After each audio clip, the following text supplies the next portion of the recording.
নমস্কাৰ প্ৰিয় দৰ্শক, অন্য এটা ভিডিঅ'লৈ মই পুনিতে আপোনালোককে স্বাগতম জনাইছোঁ। আশা কৰোঁ আপোনালোক সকলোৱে ভালে আছে। আপোনালোকে টিভিৰ স্ক্ৰীনশ্বট দেখিছে। মই এইফালে বাউল এটাত মটৰ লৈছোঁ। এয়া গ্ৰীণ মটৰখিনি ভালদৰে ধুই লৈছোঁ। আৰু এইফালে মই ডাঙৰ চাইজৰ পিঁয়াজ এটা লৈছোঁ, কেঁচা জলকীয়া দুটা আৰু অকণমান গাজৰ লৈছোঁ, এটা লোৱা নাই। আৰু এইফালে কেঁচা ধনিয়া। আপোনালোকে চাগে অলপ ধৰিব পাৰিছে মই কি বনাম।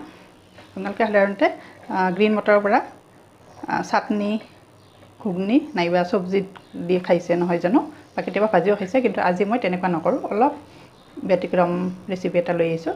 মই পকৰা বনাম। আপোনালোকে বাৰু পকৰা বনাই পাইছেনে গ্ৰীণ মটৰৰ পৰা? যদিহে পোৱা নাই, ভিডিঅ'টো সম্পূৰ্ণকৈ চাই বনাব পাৰিব আপোনালোকে। এতিয়া আহক দেৰি নকৰি ভিডিঅ'টো আৰম্ভ কৰোঁ। আপোনালোকে চাই থাকিব। প্ৰথমতে মই এই মটৰখিনি মিক্সি জাৰ এটাত লৈ ধুনীয়াকৈ পেষ্ট এটা বনাই লওঁ। আৰু ইয়াতে মই গাজৰখিনিও দি দিছোঁ। খুব ধুনীয়া হয় এনেকৈ পকৰা বনালে। আৰু ইয়াতে অকণমান নিমখ দিম এতিয়া। এয়া নিমখ দিছোঁ। এইখিনি মই খুব ধুনীয়াকৈ পেষ্ট এটা বনাই লওঁ, আৰু তাৰপিছত কেনেকৈ বনাম দেখাই আছোঁ আপোনালোকক। আৰু এইফালে চাওঁ পেষ্টটো কিমান ধুনীয়া হৈছে। আৰু এতিয়া মই কাটি থোৱা পিঁয়াজখিনি আৰু ধনিয়াখিনি ইয়াতে দি দিছোঁ গোটেইখিনি।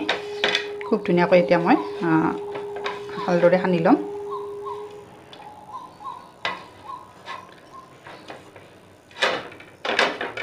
আৰু এতিয়া ইয়াতে অকণমান হালধি দি দিছোঁ। আৰু শেষত মই এয়া কৰ্ণফ্ল'ৰ লৈছোঁ, 2 চামুচ কৰ্ণফ্ল'ৰ দিম। কিয় জানেনে? তেতিয়া বাইণ্ডিংটো ভাল হয়। আৰু কৰ্ণফ্ল'ৰ নাথাকিলে আপোনালোকে ময়দা ব্যৱহাৰ কৰিব পাৰে, কোনো কথা নাই। এতিয়া এইখিনি মই ভালদৰে হাতেৰে সানি লওঁ। আৰু এইফালে মই পেনখন লৈছোঁ, ফ্ৰাই পেন। আৰু এইফালে ধুনীয়াকৈ মিক্স কৰি ল'লোঁ। প্ৰথমতে মই এয়া ৰিফাইন তেল দি দিছোঁ। এয়া ধাৰা তেল হয় মোৰ। গৰম হৈছে। এতিয়া মই পকৰাকেইটা বনাই যাম। মই হাতত অকণমান তেল মুচি লৈছোঁ। হাতেৰে বনালে ভাল হয় পকৰাকেইটা। আৰু বেছি নিদিওঁ, এইখিনি দি দিছোঁ। ইয়াত কোনো ধৰণৰ বেকিং পাউডাৰ বা ছ'ডা ব্যৱহাৰ কৰা নাই, একেবাৰে চিম্পুল বনাইছোঁ। আৰু এটা চাইড হৈছে। তেলখিনি দিয়াৰ লগে লগে খুব ধুনীয়া এটা গোন্ধ আহিছে পকৰাকেইটাৰ পৰা। খুব ধুনীয়া হৈছে।